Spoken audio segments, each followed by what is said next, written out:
እሺ እና ይሄ አብዛኛውን ጊዜ እንትን ሰዎች ከእስልምና የሚወጡት ወይ ደግሞ እስልምናን የማይቀበሉት ያው የእስልምና ዶግማቲክ ባልሆኑ ነገሮች ነው። እና እስልምና መሰረቱን ያደረገው አንድን አምላክ በመገዛት ውስጥ ነው። እኛ አንድ አምላክን እንገዛለን፣ በቀን 5 እንሰግድለታለን። እሱ ላይ ነው የምንመካው። እኛ ሌላ ምንም የምንመካበት ነገር የለም። ሌላ ምንም በቃ ይሄ ነው እስልምና ማለት። ወደ እስልምና ልባችን የሸፈተው አንድ አምላክን ለመገዛት ነው። እሱን ለማምለክ ነው። መካከለኛ የለም።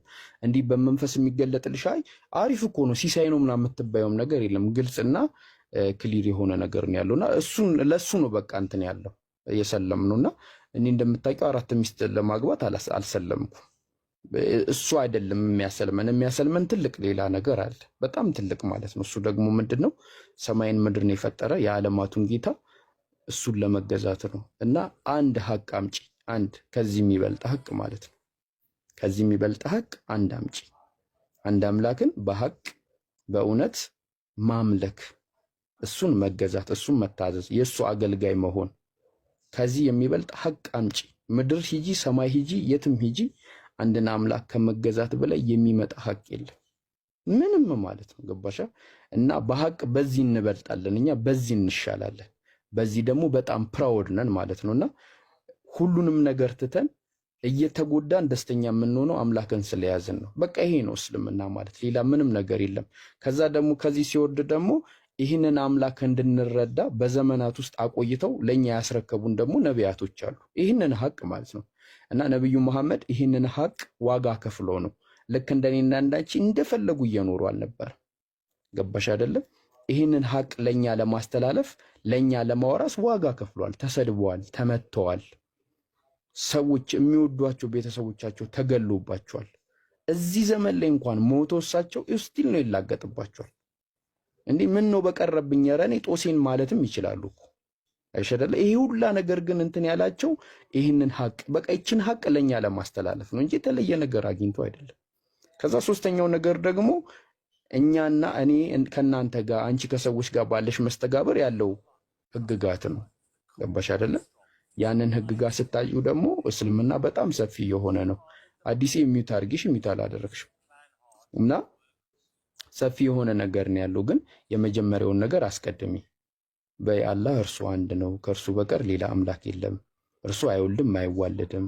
አንድ የተባለው እሱን የሚመስል ሌላ ስለሌለ ነው። በቃ አላህ አንድ ነው ሲባል ተቆጥሮ አይደለም። እሱን የሚመስል ሌላ የለም። በቃ ቢጤ የለውም። እሱን የሚመስል አላህ እኮ ይህን ይመስላል፣ አላህ እኮ እንዲህ ይሆናል የሚባል ነገር የለም። አላህ እሱ ብቸኛ ነው። እና እሱ እንትን የለውም የሚመጀንበት እርዳታ የሚጠይቀው የለም። ሁላችንም የእሱን እርዳታ እንጠይቃለን ማለት ነው። በቃ ይሄ ነው የመጀመሪያው ትልቁ ሀቅ ማለት ነው። ይሄ ነው የእስልምና ትልቁ ፒላር ማለት ነው። እና ይህንን ለማሰብ ሞክሪ፣ ለመረዳት ሞክሪ። በቃ ይሄን ለማለት ነው። የምትዩ ነገር ካለ ልቀበልሽ እንደ ሐሳብ፣ ከሌለ ግን እነ ኡስታዝ ይቀጥላሉ። ምህረት የምትዩ ነገር አለ?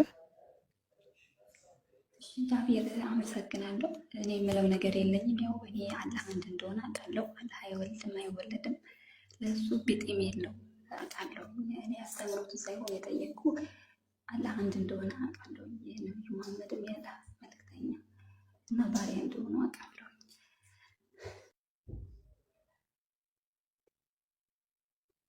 ና ታምኛለሽ? ይሄንን ማወቁ ጥሩ ነው፣ ግን ታምኛለሽ?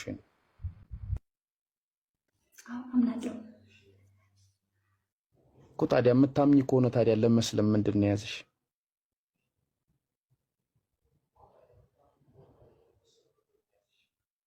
ያው ካልተፈቀደልህ አይሆንም። ማለት ማን ነው የሚፈቅደው? ማን ነው የማይፈቅደው? አላህ ነው ማለት አላህ እሱ በፈቀደ ቀን ነው። ሻዳ በአላህ እጅ ነው አይደል? ሂዳያ በአላህ እጅ ነው እንደሚባለው አላህ አምላክ እንደሆነ አምናለሁ። አሁንም ድረስ ይሄ ቢያምኑ ምን ግን አላህ እንደሚያደርገው ደግሞ ለመቀበል ያው ይቅርታ ጃቢርዬ። አዎ ግን አላህ እኮ ምርጫውን ለኛ ሰጥቶናል። አሁን ፈቅዶ ማለት ነው። የአላህ ፐርሚሽን በሁለት ይከፈላል ፈቃድ። አንደኛ የአንቺ ምርጫ የሌለበት ፈቃድ አለ። ለምሳሌ ወንድ መሆን ሴት መሆን ኢራዳ የሚባለው ወይም ደግሞ ፈቃድ የሚባለው አላህ ጋር አንደኛው እንትን ነው። ከዊኒ የሚባል ነገር አለ። ማለትም በቃ እሱ ይሁን ያለው ነገር ይሆናል። አንቺ መቀየር ማትችው ነገር አለ። ወንድ መሆን፣ ሴት መሆን፣ አጭር፣ ረጅም፣ ልደት፣ ሞት ምናምን የመሳሰሉት ማስነጠስ፣ ማዘጋት፣ ብለድ ሰርኩሌሽን ሰውነታችን ውስጥ ያለው ምናምን እሱ ነገሮች አሁን እኛ ፈልገን የምናደርጋቸው አይደለም፣ ኮዛል ዲተርሚኒዝም ናቸው። ነገር ግን ኢራዳ ሸርዒ የሚባለው ደግሞ እሱ የፈቀደው በሸሪያው ላይ ምርጫውን ለአንቺ ሰጥቶሽ አንቺ እንድታማርጭ ያደረገው ነገር አለ እንግዲህ ማለት ነው። የጀነትንም ጀሃነምንም ይሄ ነገር ሀቅ ነው፣ ይሄ ነገር ባጢል ነው የሚለው ነገር፣ ይሄ ነገር እውነት ነው ውሸት ነው የሚለውን አንቺ እንድታማርጭ ነው የፈቀደው። እሱ በፈቀደ መልኩ የምትይው ምኑን ነው ማለት አንቺ እንድትሰልሚ ፈቅዶ ሌላው እንዳይሰልም የሚከለክልበት ነገር ያለ ይመስልሻል? እንደዛ ፍትህ ነው ይሄ ታስቢያለሽ? እንደዛ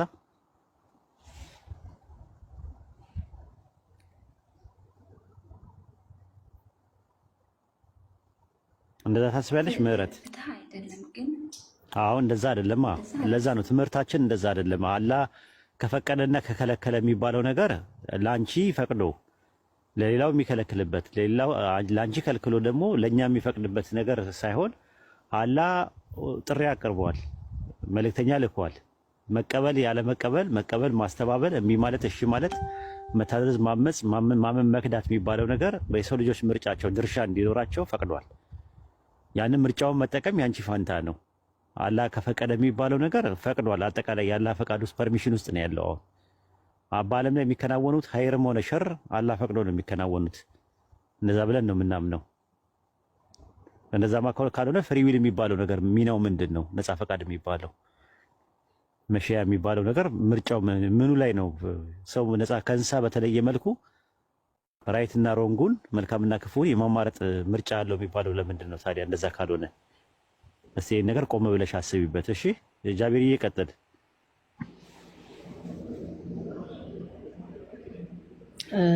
ሰላም አለይኩም። ወአለይኩም አሰላም ወራህመቱላሂ ወበረካቱ። መሲ እንዴት ነሽ?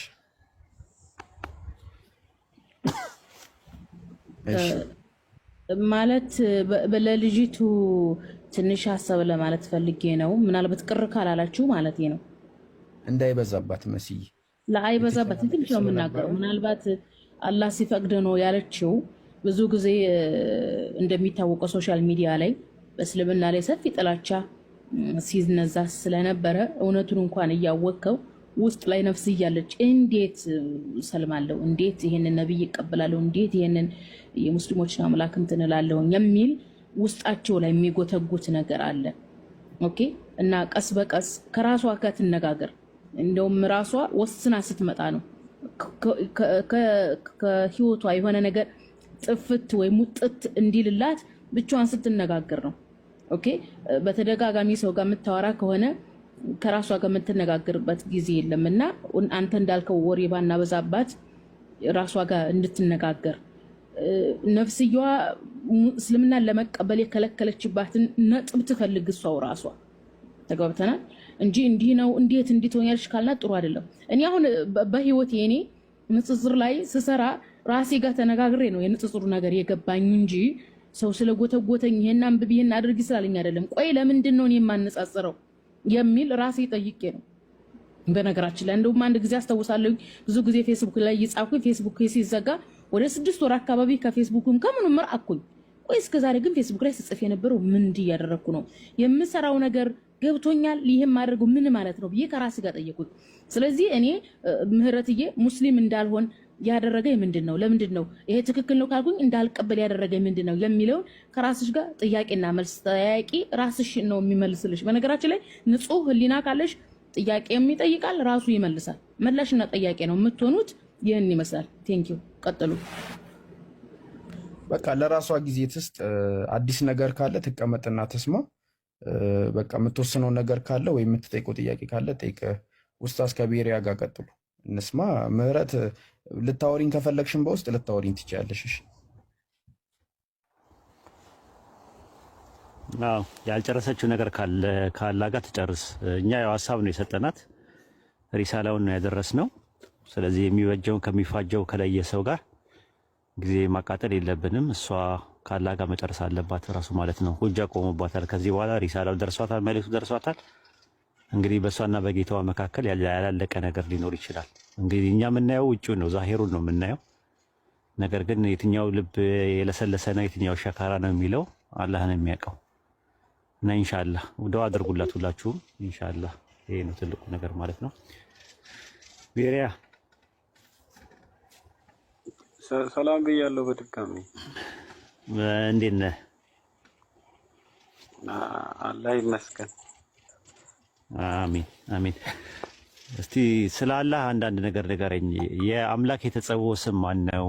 ምንድን ነው የሚለውን ነገር እስቲ ትንሽ እናውራ። ትንሽ እሱ አካባቢ ላይ ብዙ ያልተሰሩ ነገሮች አሉ፣ በእኛም የተገለጡ ነገሮች አሉ።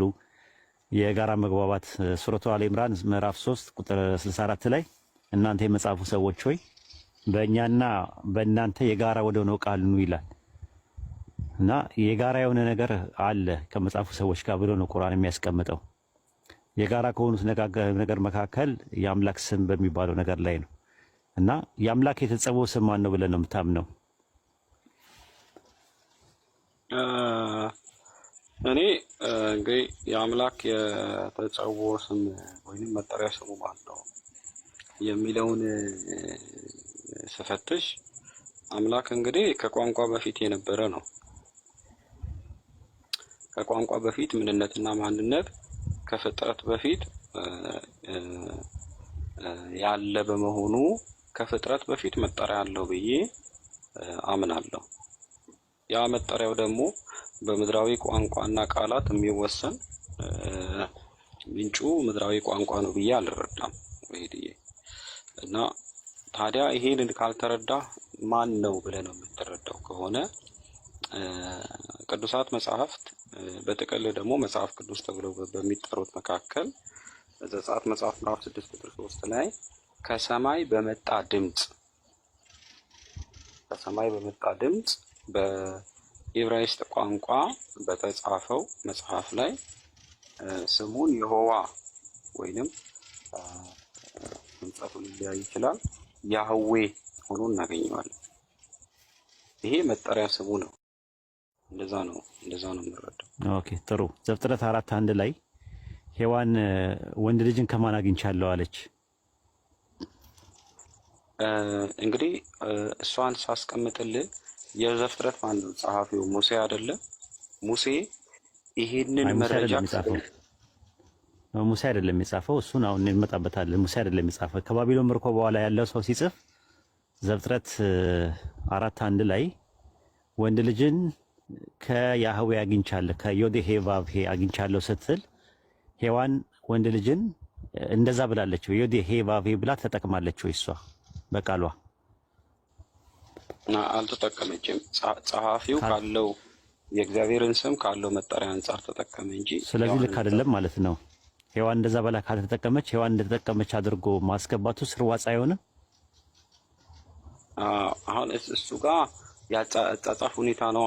ዘፍጥረት እና አምስቱ መጽሐፍት ታሪክን ሁሉ የሚዘረዝሩ በመሆኑ እንደ ጸሐፊያኑ አጻጻፍ ነው የቋንቋ አጠቃቀሙ እኮ። ሔዋን እሱ የቋንቋውን አጠቃቀሙን ዮዴሄ ቫቭሄ ብሎ ቢጠቀም ዮዴሄ ቫቭሄ ከማለቷ እሷ ምን ብላ ትጠቀም ነበር? እሱ ያንን የተካው እሷማ የኔ የአዳምና የሔዋንን ቋንቋ አላውቅማ። የአዳምና የሔዋን ቋንቋ ዕብራይስጥኛ አይደለም ብዬ ነው። ጥሩ። ስለዚህ አየው፣ እሱን ነው የምነግርህ። መጽሐፎቹ ላይ ችግር አለ ማለት ነው። የዘጸአት 3:13 ላይ የእስራኤል ሰዎች ስምን በጠየቁኝ ጊዜ ማን ብዬ ልበላቸው ሲል ስሜ ማን ነው ብለዋለሁ። ስሜ ብሎ እየተናገረ ያለው የአብርሃም የይስሐቅ የያዕቆብ አምላክ ይህ ለዘላለም ስሜ ነው። 13 አንተ 15 ላይ ነው የምታወራው፣ እኔ 13 ላይ ነኝ ያለሁት። የእስራኤል ሰዎች ስምን በጠየቁኝ ጊዜ ማን ብዬ ልበላቸው ሲለው ማን ነው ያለው? እዛ ጋር ቁጥር 13 ላይ ወይድዬ ስለ ስም አይደለም ስለ ባህሪው ነው የተናገረው። አይደለም ስም ማን ሲለው ማን ብሎ መለሰ? 13 ላይ ጥያቄ ጠየቀው። የእስራኤል ሰዎች ስምን በጠየቁኝ ጊዜ ማን ላከ ብለው ስምን በጠየቁኝ ጊዜ ማን ብዬ ልበላቸው ሲል የመለሰው መልስ ምንድን ነው? 13 ላይ ወይድዬ እግዚአብሔር በዛ ቦታ ላይ ምላሹን ስላልጨረሰ ስሜ ብሎ እየተናገረ ያለው ቁጥር 15 ነው ብዬ ነው። ቁጥር 15 አይደለም 13 ላይ ፈርስ እንትን ነው ራሱ ይሄ አሸር ይሄ አላለው። ማላክኝ ይሄ አሸር ይሄ አያም ዛት አያም ብሎ አለው አይደለ? አዎ ከዛ በኋላ አያም ማለት ነው። ገብቷል። ከዛ በኋላ ምን አለው? አያም ወደ እናንተ ላከኝ ወይም ደግሞ ይሄ አሸር ይሄ የሚለው ወደ እናንተ ላከኝ አለ። ፈርስ ፐርሰን ላይ ነው። ከዛ በኋላ ደግሞ በሶስተኛ መደብ ቁጥር 15 ላይ ዮዴሄ ቫፌ አለው። ዮዴሄ ቫፌ ማለት ሂዝ ማለት ነው ትርጉሙ። ምናልባት የምታውቀው ከሆነ ማለት ይሄ አሸር ማለት አያም ማለት ነው። ከዛ በሶስተኛ መደብ ደግሞ ሂዝ አለው። ብዙ ቦታ ላይ ከተኮነ አያም ሂ እያለ ይናገራል። ኢሳያስ ላይ ኤርሚያስ ላይ ምናምን ላይ ብዙ ቦታ ላይ አንሁ ይላል። አንሁ ይላል ራሱ ማለት ነው። እኔ እርሱ ነኝ እያለ ይናገራል። እኔ እርሱ ነኝ እያለ ይናገራል። ስለዚህ እርሱ ያ ነገር ነው። ዮዴሄ ቫፌ የሚለው ነገር ነው ያለው። ዮዴሄ ቫፌ ስሙ ነው፣ ግን ሌላ ቦታ ላይ ደግሞ ስሙ ያህ ነው ይላል። እሱን ስትቀበላለህ መዝሙረ ዳዊት 68:4 ላይ ወደ ምድረ በዳ ለወጣ መንገድ አዘጋጁ ስሙ ማን ነው ይላል። እሱን እቀበለዋለሁ። ግን እዚች ጋር ወሄዲ ምዕራፍ 3 ከቁጥር 13 እስከ 15 ባለው ላይ ስሜ ያለና የሚኖር ነው የሚለውን ተጠቅሟል ብዬ ነው ያልረዳው። ክፍሉ እንደዛ ያስቀምጥልኝ። አይ ተጠቅሟል እንደዛ። ምክንያቱም ከላይ መጀመሪያ ይኸው አውጣው ከፈለክ ላስፋ። ችግር እኔ ምን ላስፋና አውጣው ከፈለክ ወሄዲ ሪሞት ኤሪያ ላይ ነው እኮ በጣም ነው። ኦኬ ጥሩ። እንደዛ ነው የሚለው ራሱ የእስራኤል ሰዎች ወደ እናንተ ላከኝ ባልኩኝ ጊዜ ስሙ ማን ነው ብሎ ቢጠይቁኝ ማን ላከኝ ነው ጥያቄው። ስለዚህ ምንድነው ይሄ አሸር ይሄ ብሎ ነው ያለው። ይሄ ወደ እናንተ ላከኝ ካለ በኋላ ከዛ በኋላ ለአብርሃም የይስሐቅ የያዕቆብ አምላክ ነኝ ስሜ ብሎ ከዛ በኋላ ስሜም ደግሞ አለ ዮዴሄ ቫፌ ነው አለ። ስሜ ብሎ የተናገረው ስሜ ብሎ የተናገረው የአብርሃም የይስሐቅ የያዕቆብ አምላክ ነው ያለው ወይንስ ዮዴሄ ቫፌ ብሎ ነው የተናገረው? ስሜ ዮዴሄ ቫፌ ነው ብሎ ነው ያስቀመጠው። እሺ አንዴ ባይብሉን ልግለጠው እና ላምበው። የአብርሃም የይስሐቅ የያዕቆብ አምላክ ስሜ ይህ ነው ብሎ ነው ያስቀመጠው። ዮዴሄ ቫፌ የአብርሃም የይስሐቅ የያዕቆብ አምላክ አውጣው ከፈለክ ላምበው አውጣው።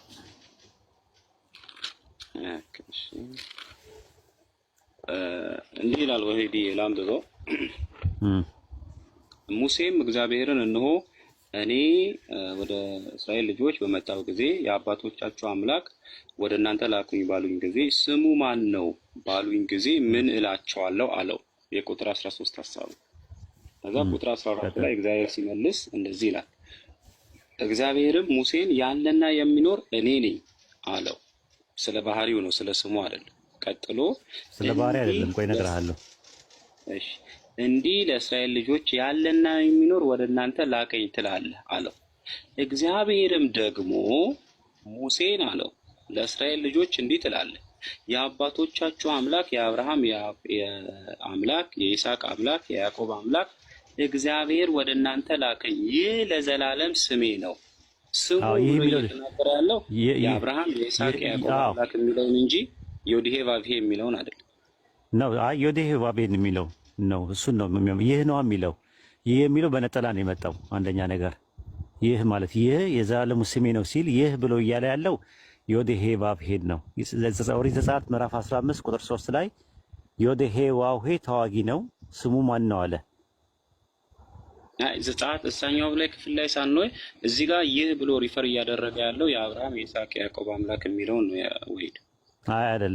አይደለም በደንብ አጣዬው እስቲ ተረጋግተውና እንትኖችን ሊንጉስቲካል የሆነ አፕሮቾቹንም ያያቸው ራሱ ይህ የሚለው ዴሞንስትሬቲቭ ፕሮናውኑ የሚያመለክተው ዮዴሄ ቫፌ የሚለውን ተክቶ ነው የመጣው። ራሱ የቅርብ ነው የኢሚዲየት ኮንቴክስት ከሚባለው ማለት ነው። አንድ እሱ ነው። ሁለተኛ የአብርሃም የይስሐቅ የያዕቆብ አምላክ ተብሎ ስም የሚባልም ነገር የለውም። ራሱ እንደዛ በስም ደረጃ አልመጣም። አንደኛ ነገር። ሁለተኛ ነገር ደግሞ ኦሪት ዘጸአት ምዕራፍ 15 ቁጥር 3 ላይ ዮዴሄ ቫፌ ተዋጊ ነው ስሙም ዮዴሄ ቫፌ ነው ይላል። ትንቢተ ኢሳይያስ ምዕራፍ 42 ቁጥር 8 ላይ ምንድን ነው የሚለው? እኔ ዮዴሄ ቫፌ ነው ነኝ ስሜም ይህ ነው ይላል። ስሜም ይህ ነው ይላል። ይህ ነው እያለ ነው የሚናገረው። ስለዚህ ስሙ ማን ነው? ዮዴሄ ቫፌ ነው በሚለው ነው የተቀመጠው። አንተ ግን ስሙ የሚለው ማንን ነው ያልከው? ማለት እንትን አሁን ወይ አንተ ጋር እያየሁ ያለሁት ነገር ስም የሚለውን ቃል መጽሐፍ ቅዱስ እንዴት ይጠቀመዋል? እዚህ ክፍል ላይ ስም የሚለው መለያን አመልካች ሆኖ ነው የገባው ከባህሪው አንጻር እኮ። አንተ ስም የሚለው የአብርሃም አምላክ የይስሐቅ አምላክ የያዕቆብ አምላክ የሚለውን ነው ስም ነው የምትለው? አዎ እዚህ የሐዋርያት ሥራ ምዕራፍ 3 ላይ ጥቅስ እኮ ጥቅስ ስጠኝ እንደዛ። እስኪ የአብርሃም አምላክ የይስሐቅ አምላክ የያዕቆብ አምላክ የሚለው በስም ነው የሚል የባይብል ሌላ። አሁን ምን አየህ መሰለህ? ኮንቴክስቹዋል አፕሮች ነበር ስናይ ነበረው። አሁን ደግሞ ቴክስቹዋል አፕሮች አምጣ አንድ ማስረጃ። በአዲስ ኪዳን የሐዋርያት ሥራ ምዕራፍ 3 እና የሐዋርያት ሥራ ምዕራፍ 7 ስም ነው የተባለበት የአብርሃም አምላክ የይስሐቅ አምላክ የያዕቆብ አምላክ ስም ነው የሚልበት ያለው ከኦሪት ዘፍጥረት እስከ ራዕየ ዮሐንስ ድረስ አንድ ጥቅስ ነው የፈለኩት ማወቅ። አዲስ ትምህርት ስለሆነ ነው በነገራችን ላይ። እንደዛ እኔ አሁን እንደዛ በቃ ችግር የለውም አይ ችግር የለውም እንትን እላለሁ ማለት በሀሳብ ደረጃ አቀበለዋለሁ። ዮዴህ ቫብሄና ኤሄ የሚለው ቃል ሜታፊዚካል ነው ኦንቶሎጂካል ነው የሚያሳየው? እሱ ኦንቶሎጂካሊ ነው አይደለም። አያም ኤጎ የሚለው ነገር ምንን ታሳቢና ዋቢ ያደረገ ነው? ማንነትን ነው ወይስ ምንነትን ነው? ምንነትን አመልካች ነው አይደለም፣ ማንነትን ነው እንጂ ኤጎ ፐርሰንን ነው ፕሮሶፖንን ነው የሚያመለክተው እንጂ ኦሲያን አይደለም የሚያመለክተው። ኦሲያን የሚያመለክተው አያም። ኦኬ እኔ አሁን ከእንትን አንጻር ከባህሪና ከማንነት አንጻር አንተ ከምትመለከተው አንጻር ስለማልመለከት ነው እንደዛ እያልኩ ያለው ነው። አይ ከሊንጉስቲካሊ ነው የምነግርህ። ይሄ አሸር ይሄ ይላል። አሸር የሚለው ቃል ሁ ነው ወይስ ምንድን ነው? ራሱ ማንነት ነው ወይስ ምንነት ነው? ሁይዝ እና ዋቲዝ ምንድን ነው ልዩነታቸው? ኦኬ ከዛ አንጻር ከወሰድከው ማንነትን ነው የሚያመለክተው። ማንነትን ነው፣ ሜታፊዚካል ነው። አዎ ስለዚህ ሜታፊዚካል። አሁን ኦንቶሎጂካሊ ስሙ ማን ነው? ኦንቶሎጂካሊ ስሙ ለኔ ከማንነቱን አመልካች ሆኖ የሚመጣው መጽሐፍ ቅዱስ ላይ ስሜ ነው ብሎ የመጣው ዘጸአት መጽሐፍ ምዕራፍ 6 ቁጥር 3 ላይ ያለው ነው ወስዶ። ኦኬ አይ እንግዲህ እንደዛ ሊሆን አይችልም ራሱ። ምክንያቱም ዮዴሄ ቫፌ ወይም ደግሞ ይሄ የሚባለው ነገር በመጀመሪያ መደብ ሲሆን አያም ነው የሚሆነው አይደል? አይ የሚለው ምንን ነው የሚያመለክተው?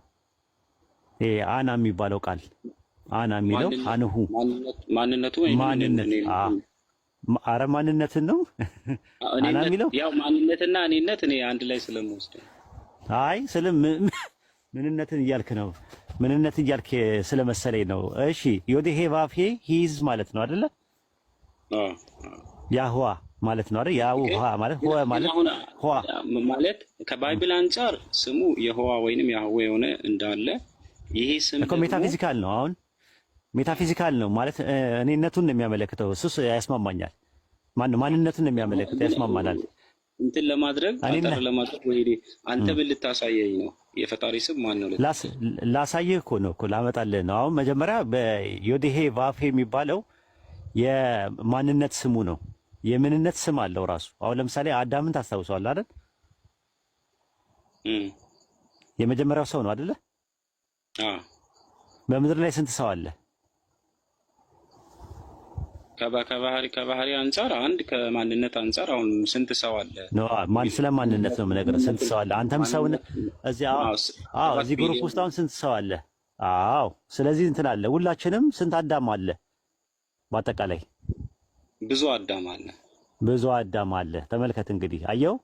አዳም የሚለው የዕብራይስጥ ቃል ሰው ማለት ነው። አዳም የሚለው ቃል ለኛ የምን ስም ነው? የባህሪ ስም ነው ወይስ የተጸውዖ ስም ነው? የባህሪ ስም ነው ለኛ የባህሪ ለአዳምስ ለመጀመሪያው ሰው ለሔዋን ባለቤት የባህሪም የተጸውዖም ስም ነው። በቃ የተጸውዖም ስም ነው ማለት ነው። የባህሪም ስም ነው። አሁን እንደዛ አይደለኝና የአምላክ የባህሪ ስሙና የተጸውዖ ስሙ ማን ነው? ራሱ አሁን አምላክ አንድ ነው። ከአንዱ ብዙ አዳሞች ስላሉ የግድ ለኔና ላንተ ለእያንዳንዳችን ምን ያስፈልገናል? የተጸውዖ ስም ያስፈልገናል። ግን አዳም ብቻውን ቢቀር ኖሮ ለአዳም አዳም የሚለው ስም የተጸውዖም ስም ነው፣ የባህሪም ስም ነው። የተጸውዖ ስም ሊያደርግለት የቻለው ባህሪውን ታሳቢና ዋዊ አድርጎ ነው። ስለዚህ ፍጥረትን የፈጠረው እንትን ከኛ ኦንቶሎጂካሊ ምንድን ነው? አሁን ኦንቶሎጂካሊ ሰው ነህ። እሱ ምንድን ነው? ያ ኦንቶሎጂካሊ አዳም እንደምትለኝ የፈጠረህን ነው እንጂ የፈጠረ ኦንቶሎጂካሊ ምንድን ነው? ፈጣሪ ኤሰንሱ ነው ያልኩ። ግብር ነው እሱማ። ፈጣሪማ ግብር ነው። ኤሰንሱ እሱ ከኤሰንስ አንጻር ማለት አሁን አንተ ከምትተረጉመው አንጻር ኤሰንሱ ኦንቶሎጂካሊ ምንድን ነው እሱ? አንተ አሁን ምንድን ነህ ስትባል ሰው ነህ። የፈጠረ አምላክ ምንድን ነው ስትል ምንድን ነው መልስ? ኦኬ እስቲ መንፈስ ነው አይደለም። መንፈስማ መላእክትም መንፈስ ናቸው። እነሱ አትሪቢዩት ነው። ኦኬ አሁን ማለት ፈጣሪ ወይንም አምላክ ለማለት ፈልገህ ነው? አምላክ ብትል ይሻላል። አዎ። ስለዚህ አምላክ የሚለው ስም ለአምላክ ከመጀመሪያውኑ ቸርች ፋዘርስ ራሱ የነበራቸው አቋም እንደዛ ነበረ። አምላክ የሚለው ስም አምላክ የሚለው ይሄ አምላክ የሚባለው ወይም አምልኮ የሚገባው የሚለው የመጀመሪያ የነበረው ራሱ ስሙ ነው። የተጸውዖም ስሙ ነው፣ የባህሪም ስሙ ነው። ባህሪው ነው በባህሪው እና ከሱ ውጭ አምላክ የለም። በባህሪው ራሱ በባህሪው እነግርሃለሁ በምን ቋንቋ እንደሆነ። ከቋንቋ በፊት መጀመሪያ የሚቀድም ነገር አለ ብለኛል። ቅድም አሪፍ ነገር ስታወራ ነበር። ቋንቋ ሬቪሌሽን ነው፣ በሬቪሌሽን የሚመጣ ነገር ነው። ከሬቪሌሽን በፊት ምን ይቀድማል? ኦንቶሎጂ ይቀድማል። ስለዚህ በኦንቶሎጂ እሱ ምንድነው? አምላክ ነው ኦንቶሎጂካሊ ማለት ነው። አንተ ሰው ነህ። ሚያው የምትለው ደግሞ ድመት ናት። ወዎ የሚለው ደግሞ ውሻ ነው። ኦንቶሎጂካሊ ነው። ጥንዛውላ አለ ኦንቶሎጂካሊ። ዲፈረንት የሆኑ ኦንቶሎጂዎች አሉ በዓለም ላይ። የሆነ ጫጫታ ነገር ይሰማል። ማጋ ነው?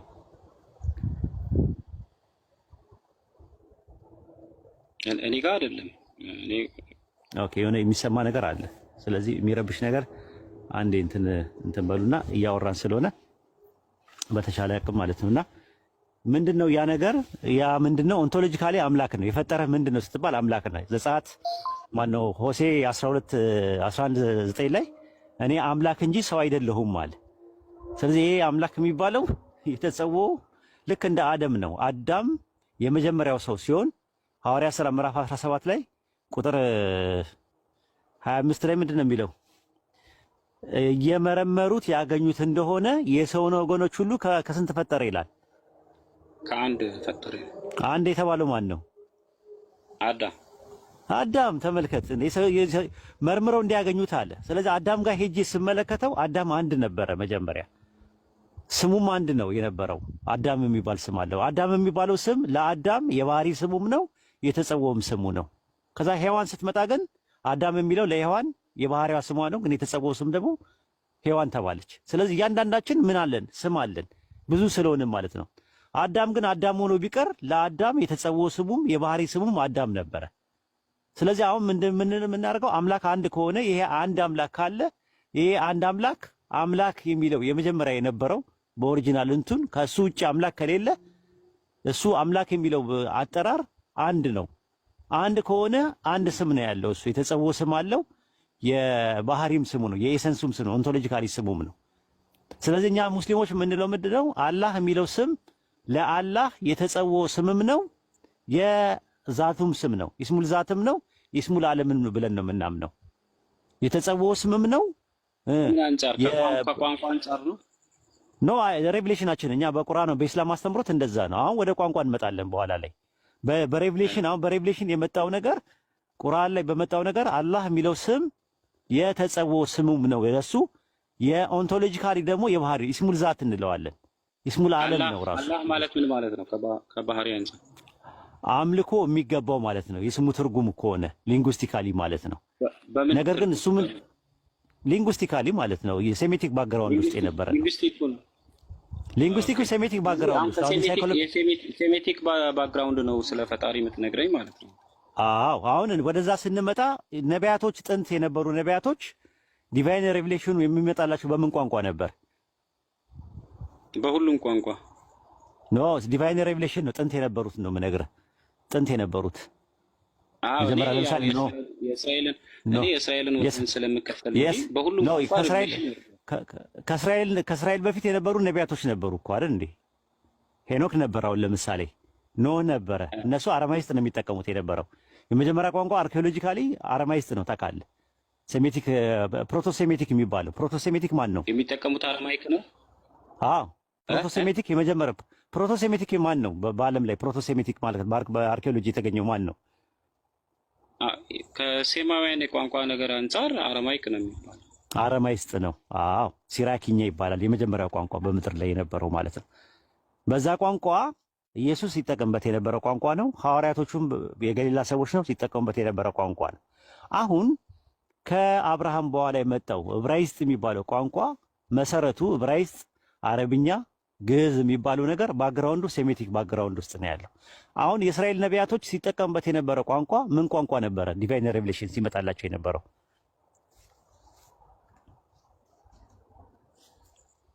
የእስራኤል ነቢያት ዕብራይስጥ ነው የሚጠቀሙት። ዕብራይስጥ ነው። የስ ምን አይነት ዕብራይስጥ? ቤሪያ ምን አይነት ዕብራይስጥ? ማሶሬት ወይስ ፓሊዮ? የትኛው ዕብራይስጥ? ማሶሬቲክ ነው የሚጠቀሙት። ማሶሬቲክ አይደለም፣ ፓሊዮ። ጥናት አጥና። ቤሪያ መንገድ ላይ ነው ወላሂ። ኦኬ ማሻአላ። አሁን ምን ልታሳየኝ? አሁን ወይኔ ቆይ ላሳይ ነው። አንድ ነገር ነው፣ አንድ ነገር ላሳይ ነው ማለት እኮ። ልመጣ እኮ ነው፣ አሁን ልመጣ ነው። መንገድ ላይ ነኝ ያለሁት። ማሻአላ። አሁን ጥሩ እየሄድክ ነው ያለኸው። አሁን ምንድነው መሰለ የሚያለው ፓሊዮ ዕብራይስጥ ነበር ሲጠቀሙበት የነበረው። ማሶሬት የሚባለው ነገር ትውፊታውያን የሚባሉት በኋላ ላይ የመጡት ከአረማይስጥ ጋር የተቀላቀለ ነገር ያላቸው ብዙ ነገሮችን ያበላሹ ናቸው ራሱ። ስለዚህ አሁን ምንድነው የነበረው ነገር ምንድነው? ፓሊዮ ዕብራይስጥ ነበር መጀመሪያ ሲጠቀሙበት የነበረው። እዚህ ድረስ ትንሽ ተግባብተናል። ታጠናለህ ወይስ ቼክ ታደርጋለህ? ማለት ማሶሬቲክ እንደሆነ ነው የማውቀው። ፓሊዮ ዕብራይስጥ ሞር ሪድ አደርግበታለሁ። ፓሊዮ ዕብራይስጥ በ280 ከክርስቶስ በፊት ግሪክ ሰብቱጀንት የሚባሉ ሰባው ሊቃናት ለላይብረሪው ንጉሱ ለላይብረሪ ግብጽ ውስጥ ለነበረው ላይብረሪ ሲፈልገው ከ12ቱ ነገደ እስራኤል 6 ብሎ አስመርጦ 72 ሰዎች አስመርጦ መንገድ ላይ ሁለቱ ሞቱ፣ 70 ቀሩ። ሰባው ሊቃናት ከፓሊዮ ዕብራይስጥ ላይ ወደ ግሪክ ሰብቱጀንት ተርጉመው ፓሊዮ ዕብራይስጥ የሚባለው የት እንዳስገቡት አይታወቅም። የነቢያቱ መጻሕፍቶች የመጀመሪያ የነበረው ጠፍቷል። እሱ ነው የምነግርህ። ፓሊዮ ዕብራይስጥ ውስጥ አርኪኦሎጂ እንደሚያሳዩት ከሆነ ኤሎሃ የሚባል ስም ታውቃለህ? ያሁኑ ያለው ማሶሬት በ875 የተዘጋጀው ማሶሬት መቼ ነው የተዘጋጀው? መቼ ነው የተዘጋጀው? ማሶሬት የተዘጋጀው መቼ ነው? ጽሁፉ ስክሪፕቸሩ ማሶሬቲክ መቼ ነው የተዘጋጀው? በሰባተኛው ክፍለ ዘመን በኋላ ነው። 875 አይደል? በሰባተኛው ክፍለ ዘመን አይ 9ኛው ክፍለ ዘመን ነው። 850 እስከ 875 አይደል የተዘጋጀው ማሶሬት? አዎ የተዘጋጀው ልክ አለ። አሁን ኤሎሃ የሚል ነገር አለው በፓሊዮ ዕብራይስጥ ውስጥ አናባቢ ፊደል አኩዜቲቭና ኖሚኔቲቭና ጄኔቲቭና ማስከኛዎቹ ምንድን ናቸው? መርፉ መንሱብና መጅሩር የሚባሉት ታውቃቸዋለህ? በፓሊዮ ዕብራይስጥ ልክ እንደ አረብኛው በቃ አ ኢ ኡ ነው ያለው፣ እ ነው ያለው፣ አራት ናቸው ያሉት። አሁን ኤሎሃ የሚለውን አ ነው የነበረው፣ አ የነበረውን ኤ ያደረጉት። ሎ የሚባል ነገር ፊደል የለም። 3 ናቸው አናባቢዎቹ።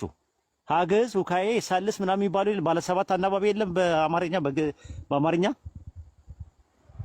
ሀግዝ፣ ውካዬ፣ ሳልስ ምናምን የሚባል ነገር በቃ እንደዛ በዕብራይስጥም አናባቢዎች ተብሎ ልክ እንደዙ አናባቢዎች ውስጥ አሉ። ልክ በፓሊዮ ዕብራይስጥ ግን የነበሩት 3 ናቸው። አኩዜቲቭ፣ ኖሚኔቲቭ እና ዳቲቭ የሚባሉ ናቸው ያሉት። ማነው አኩዜቲቭ፣ ኖሚኔቲቭ እና ጄኔቲቭ ናቸው ያሉት። ወይም መርፉ፣ መጅሩርና መንሱብ ናቸው የነበሩት። 3 ናቸው የነበሩት። አሁን አ የሚባል ፊደል እንጂ ኤ የሚባል ነገር የለም። አ ተብሎ ነው የሚነበበው። ሎ የሚባል ፊደል የለም እነሱ ጋር። ላ ነው ያለው ራሱ። 2 ሐረካት ስስብ ወይም ደግሞ 2 ስትስባቸው ለ የነበረውን በ2 ስስበው ላ ብሎ ነው የሚመጣው። ከዛ በኋላ ከፈለክ የምትቀጥል ከሆነ ሀ ሁ ሂ ብለህ ትጠቀማለህ። በጄኔቲቭ ከተጠቀምክ ሂ ትላለህ። በአኩዜቲቭ ከተጠቀምክ ደግሞ ሀ ትላለህ። በኖሚኔቲቭ ከተጠቀምክ ደግሞ ሁ ትላለህ። በዕብራይስጥ በፓሊዮ ዕብራይስጥ ውስጥ ካሰከንከው ግን ህ ብለህ ነው የምታነበው። ኤሎሃ የሚለው ቃል አላህ ነበር ኦሪጂናሉ። ይሄን ታውቃለህ? ኦኬ ማለት አሁን ራው እኔ ኤሎሄ ወይንም ኤሎሃ እንደሆነ ነው የማውቀው። አሁን አንተ ጋር ኤሎሃ የተበላሽ ኮራፕሽን ነው ያልከኛለህ። ኮራፕሽኑ ነው ኤሎሃ ኮራፕሽኑ ነው። አሁን ምን ታደርጋለህ መሰለህ? ከኔ ጋር ሜሴንጀር ላይ ናልኝና ዶክመንቶችን ልስጥ። ሜሴንጀር ላይ ናልኝ አንተ ሲመች ብቻ በዚህ ስም ፈልገኝና በጣም ጥሩ ሄዳል። በቃ ይሄ ነገር ከገባ ባይብል አሁን የያዝከው እጅ ላይ የያዝከው መጽሐፍ ብዙ ኮራፕሽኖች እንዳለበት አይሁዶች የሰሩትን ተንኮል የሰሩትን ክፋት ክርስቲያኖች የሰሩትን ክፋት ስትረዳና ስትጠቀም ባለፈው አውርተናል። ትዝ ይልህ እኮ ነው ስለ ዮዴሄ ባፌ ነግሬሃለሁ። እኛ ጋር አለ። እኛ ጠዋትና ማታ አያቱል ኩርሲ ስንቀራ አላህዩል ቀዩም ብለን እንለዋለን፣ እንጠራዋለን። አላህይ ብለን እንጠራዋለን። ዘሊቪንጓን የሚባለው ትልቁ ስም ነው። የሚገርም ነገር አያቱል ኩርሲ የሚባለው ነገር ሱረቱ በቀራ ምዕራፍ 2 ቁጥር 255 ላይ የኢብኑ ከሲርን ብትመለከተው የአላህ ታላቁ ስም ብሎ ነው የሚጀምረው። ረሱል ሰለላሁ ዐለይሂ ወሰለም በሐዲስ ላይ ደግሞ የነገሩ ምንድነው የአላህ ታላቁ ስም በሶስት ሱራ ውስጥ አሉ ብለውናል።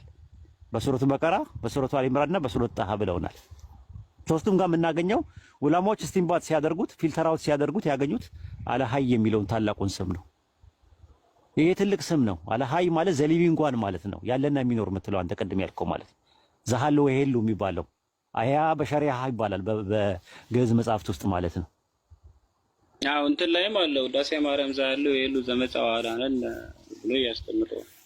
አላህ ዋህድ ላይ ዋህደው መለኮት ዋህድ የሚለውን ዳሴ ማርያም ላይ አልደገምክም? ውዳሴ ማርያም ዘማክሰኞ ላይ ውዳሴ አለቅስተና ማርያም ንግባር ታላቅ ዘይት ነበበለተ ፈቃደ እግዚእ አግዘው ለአዳም ዙነት ተቆዘለ ምናምን ነገር የሚለው ዘሰኑይ ነው። ዘማክሰኞ ላይ አላህ ዋህድ ላዊ ዋህድ መለኮት ዋህድ የሚል ነገር አላነበብክም? ማለት እኔ አሁን 10 ዓመት ምናምን በላይ ሆነኝ ድቁና ከተማርኩና ከወጣሁ። ኦኬ ጉባኤ ቃና ተምረሃል? ቅዳሜ ላይ ምናምን ትቼ ኢግኖር አድርጌ። ኦኬ ጉባኤ ቃና ተምረሃል? አሁን የነርግዲ በሰረገላ ሚስጥር አኮኑ ታበጽ እስከ ሰማያዊት ሀገር ቀጥል። እንትን ነው አሁን ምንድነው እኔ ቀጥል እንጂ አውራኝ እንጂ በግዕዝ ንባብ ቤት ከነበርክማ እንትን በለው። ጉባኤ ቃናውን አዝረፍልኝ አንድ ጊዜ። እንትን ነው ንባብ ቤት ሳይሆን ቆሎ ትምህርት ቤት ነበርኩኝና ወይድና ጃግ ካንተ ጋር ማያይዘኝ እኮ ሆድ ሆን ብሎ ነው እኮ ያለኝን ሁሉ አውጥቼ ጥይቴን እንድጨርስ። አይ አይደለም፣ ይሄ መንፈሳዊ ነገር ነው የምናወራው። በጣም የሚጠቅም ነገር ነው። በል ሜሴንጀር ላይ ናልኝና አንዳንድ ዶክመንቶችን ልስጥ፣ ይጠቅምሃል። እንደዚህ ያሉት ፓብሊዮ ብራይስት የሚባል ነገር ይላል። አላላ ናፍተ ከግዚው ለሰባከ ምናምን ገና እሱኛው ይልና አላህ ድነን ነው ባላን ብሎ ያስቀምጥላል። እሱ አላህ እሱ አቡነ ዘበሰማያት ላይ ነው። አቡነ ዘበሰማያት ይትቀደስ ስምከ ትምጻእ መንግሥትከ ወይኩን ፈቃድከ በከመ በሰማይ ከማሁ በምድር። እሱ ላይ አላህ ድነን ማለት ምንድነው? አላህ የሚለው አላህ አይደለም። አላህ ድነን ሳይሆን አላህ የሚለው ነው። ይኛ አላህ ብሎ ነው የሚያስቀምጠው። አላህን አይደለም የሚጠራው እሱ እኮ አድነን ከክፉ አድነን እንጂ እሱኛውን እኔ ድምጸት በብዙ ጊዜ ድሮ አቡነ ዘበሰማያት ይትቀደስ እሱ አይደለም ፈቃድከ በከመ በሰማይ ከማሁ በምድር ሲሳይነ ዘለለትና በእኔው መደለና በሳነው ገጋይን ከመነኒ ንልቅ ለዛብ በሰለን ይታባአን እግዚኦ ውስጥ መንሱት አላህ ድነን ነው ባለሃንም ኩሉ ኩይስ መዚያ ከይቲ መንግስት ኃይል ወስባት ለዓለም ዓለም ይልና በሰላም ደግሞ ይቀጥላል ማለት ነው አይደል? በሰላም ቅዱስ ገብርኤል መልአኩ ቅድስት ማርያም ሰጥተኪ ብሎ ይቀጥላልና እኔ ከረጅም ጊዜ በፊት ነው ማስታውሰው፣ ግን አሁን ትንሽ ነው እንትን ብለው ከተውኩ ረጅም ጊዜ ንባብ ቤት እያለሁ ቀብ ነበር ማድረግ የነበረው ያኔ ማለት ነው። ልጅነት የ4 ዓመት ልጅ ሆኜ ነው ማቆይን ንባብ ቤት ማለት ነው። ከዛ ዜማ ቤት ደግሞ አለ፣ ደብረ አባይና ሰረር ኩላ የሚባል አለ። ደብረ አባይና ሰረር ኩላ የሚባለው ንባብ ቤት ዜማ ቤት የሚባል ነገር አለ። ዜማ ቤት ስትገባ ደብረ አባይና ሰረር ኩላ አለ፣ ቅዳሴ ማለት ነው ራሱ እንትን ሰዓታትም እንደዛው። እኔ እዛ ድረስ አልዘለኩም። ይሄ ሰላም ምናምን ብዬ ነው ያልኩት። ሰላም ለዝክረ ዝምክ ያዋዝ ምነከ ምናምን ብዬ መልክ ላይ ምናምን ነው በቃ እንጂ አሁን አንተ እስከምትለው ሌብል አልሄድኩም። ተውኩት ማለት ይሄኛው መገለጥ ሲመጣ ትክክለኛው አስተምህሮ ወደ እኔ ምን እንደሚቆጨኝ ታውቃለህ? እኔ ምን እንደሚቆጨኝ ታውቃለህ? ከኦርቶዶክስ መጽሐፍ ቤት ሳልገባ በመውጣቴ እኔ እንደዛ አሁን ባለውበት አቋም ያንን ዘልቀው ጥሩ ነበር። መጽሐፍ ቤት ማለት ነው። አዎ ደግሞ በጣም የሚገርም ነገር ይቅርታ አድርግልኝ እንግዲህ ፕሮቴስታንት እዚህ ካላችሁ አላውቅም፣ ወደኋላ የሆነ ነገር ትዝታ እንትን ቢልብኝ በጣም ማልወደው ትዝታው የፕሮቴስታንት ሲያሳለፍኩትን ነው። ለምን እንደሆነ አላውቅም። ይሄ ለምሳሌ በልሳን መጸለይ እንትን ማለቱ ምናምን ነገር እንደ እንትን አላየውም ራሱ። አሁን እንደዚህ በለው መዝሙሩን በለው ምናምን ብለህ ብትለኝ ድጋሚ አልለውም ራሱ። የሆነ ሽርክ ውስጥ የገባው ነው የሚመስለኝ። ግን እዛ ዜማ ቤት የነበርኩበትን ኦርቶዶክስ ጋር የነበረው ባክግራውንዱ ጋር የነበረው ምናምን ነገር በጣም መሰረት ስለሆነ ለላይፌ እንትን አለውም እንደ እንትን አድርጌ አይደለም ማየው ማለት በቃ ደስ ብሎኝ ፕራውድ ሆኜ ነው እንትን ብለው ፕራውድ ሆኜ ነው ልናገረው የምችለው ነገር ማለት ነውና መሰረት ሆኖናል ብላ አታስብም?